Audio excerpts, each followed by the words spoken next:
এ না তোমার বাপ, থামাও এরে, এ তো মরে যাচ্ছে, তারে ধরে রাখো, ধরে রাখো।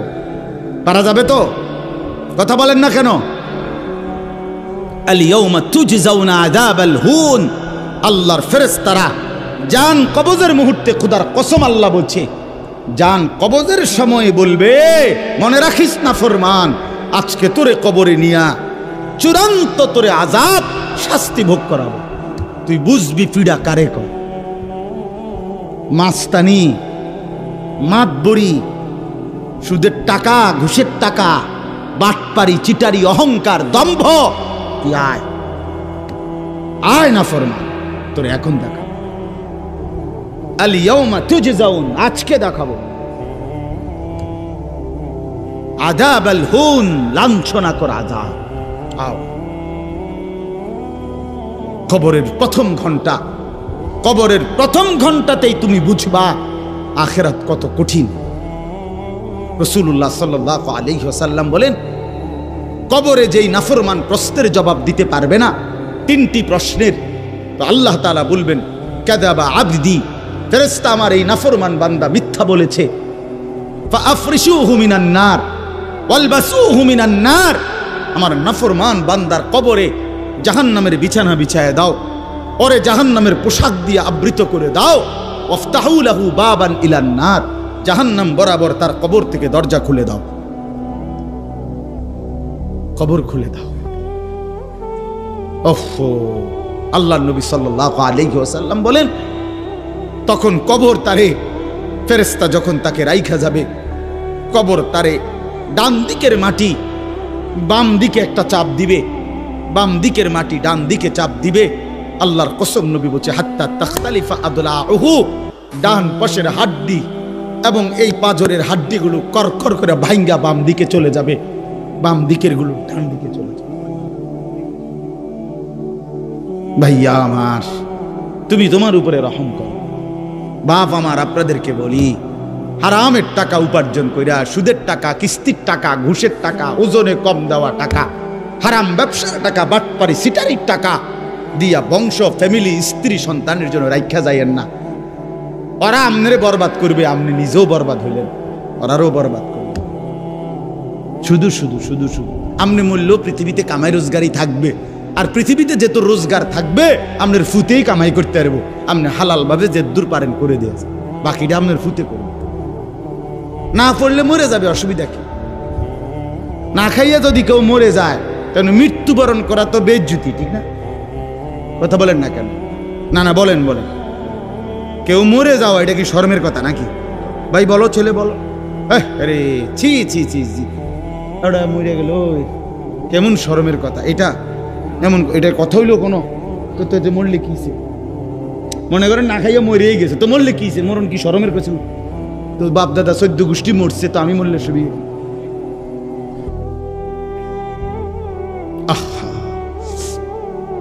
এজন্য বন্ধু, আল্লাহ তাআলা বলছেন, ওয়ালাউ তারা ইদিয যালিমুন, এই শুনেন বন্ধু, আপনি যদি একটা নজর দেখতেন, আমরা তাফসীরে কিতাবে পড়ছি, আত-তাযকিরা, ইমাম কুরতুবী রাহমাতুল্লাহর কিতাব আত-তাযকিরা ফি আহওয়ালিল মাউতা ফিল আখিরা, অনেক সুন্দর কিতাব, বাংলা অনুবাদ হয়েছে মৃত্যুর ওপারে।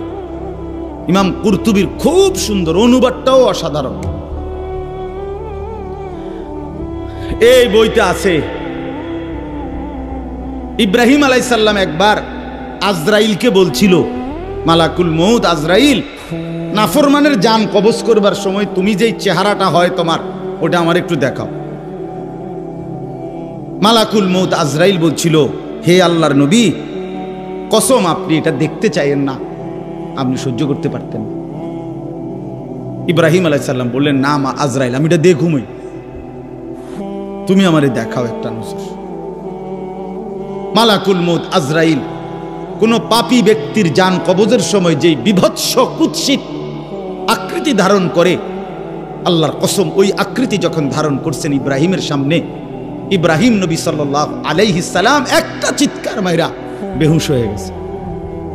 লম্বা সময় পরে যখন হুঁশ আসছে, তো আমি নিজে পড়ছি কিতাবে, আরবি কিতাবে, ইব্রাহিম আলাইহিস সালাম আল্লাহকে বলছে, আয় আল্লাহ, আপনার জাতের কসম মাওলা, কোন নাফরমান পাপী তার কবরের আযাব, আখিরাতের আযাব, জাহান্নামের আযাব কিছুই লাগবে না। শুধু মালাকুল মউত আজরাইলের এই বিভৎস দৃশ্য যদি সে একবার দেখে, তো তার 60 বছরের নাফরমানির শাস্তির জন্য এটাই যথেষ্ট।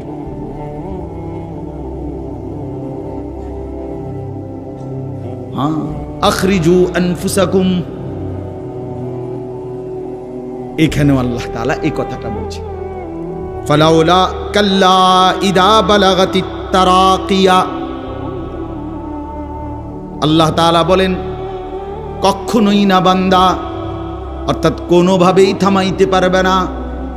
ইদা বালাগাতিত তারাকিয়া, প্রাণ যখন, রূহ যখন কলিজা থেকে ছিঁড়ে ফেরেশতা মালাকুল মউত টান মারবে, যখন কণ্ঠনালীতে পৌঁছে যাবে, তখন আর কোনো নাফরমান, কোনো তওবা, কোনো ইস্তিগফার, কোনো চিৎকার, কোনো ঝাড়, কোনো ফুক, কোনো ডাক্তার, কোনো কবিরাজ, কোনো বৈদ্য, কোনো কিছু দিয়েই আর নিজেকে ফেরাইতে পারবে না। ইদা বালাগাতিত তারাকিয়া, যখন কণ্ঠনালীর মধ্যে ফেরেশতা টান দিয়ে বের করে ফেলবে রূহ, কলিজা থেকে, কলব থেকে রূহকে টেনে ধরবে, যখন কণ্ঠনালীতে চলে আসবে, ওয়াকিলা মান রাক, আশপাশের সকলেই তখন বলবে এই ব্যক্তি যে ছটফট করতেছে তারে এখন কোন কবিরাজ দিয়া ঝাড়াবে। সবাই ডাক্তার, কবিরাজ, বৈদ্য, ওঝা খুঁজবে, দেখো না কার কে পরিচিত আছে, ডাকো, আরে বাঁচাইবার চেষ্টা করো।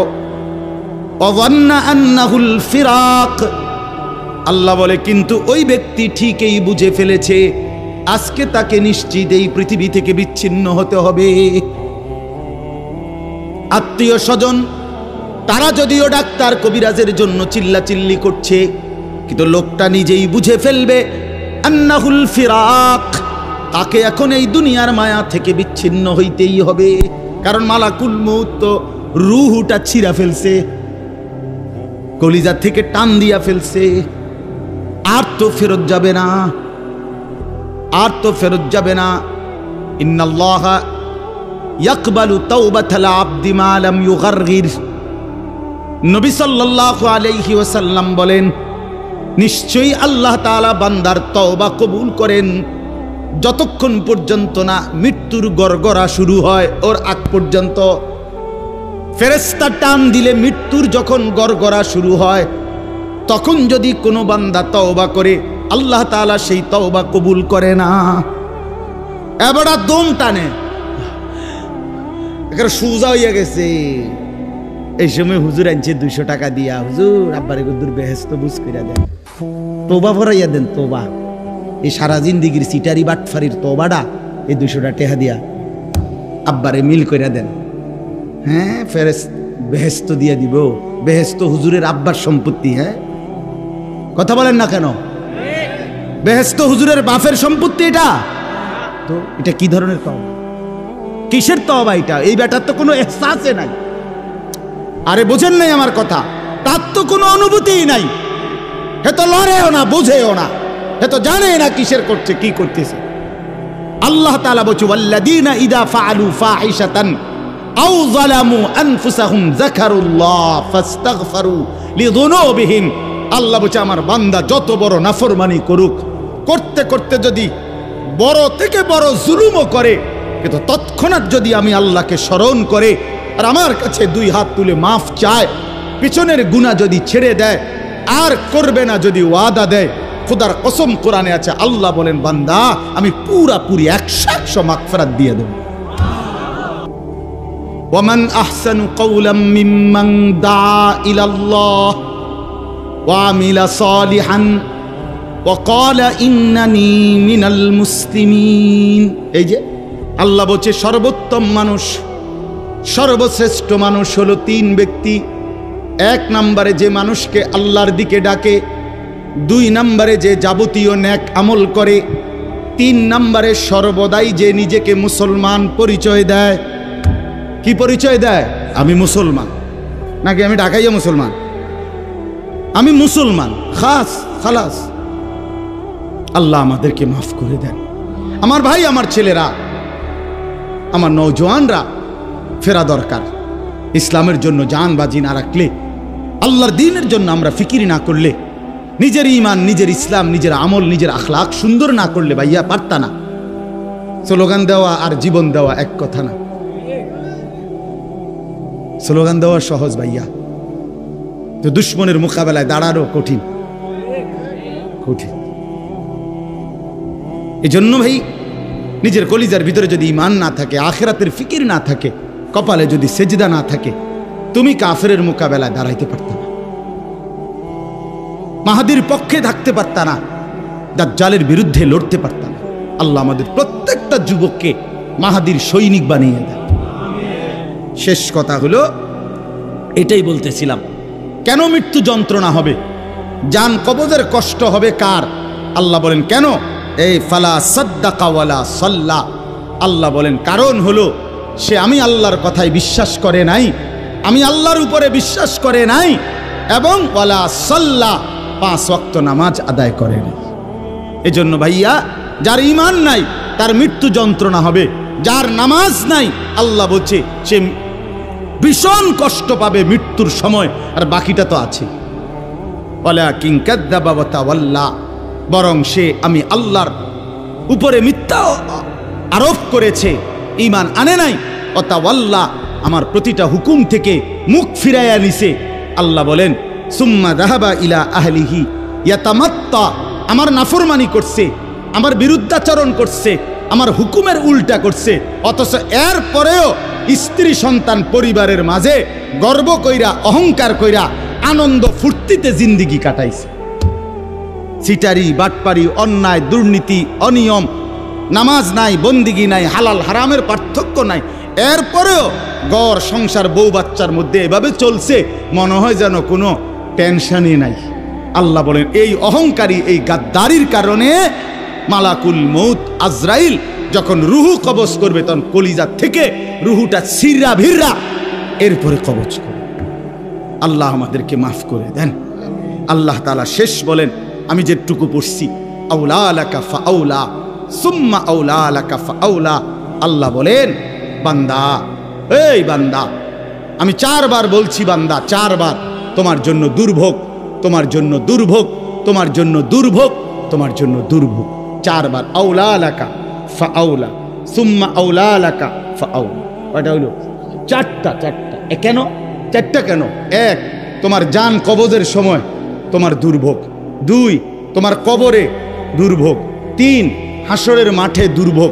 4, জাহান্নামে দুর্ভোগ। তুমি জান কবজের সময়ও কষ্ট পাইবা, তুমি কবরেও কষ্ট পাইবা, তুমি হাসরেও কষ্ট পাইবা, তুমি জাহান্নামেও কষ্ট। আউলা লাকা ফাআউলা সুম্মা আউলা লাকা ফাআউলা।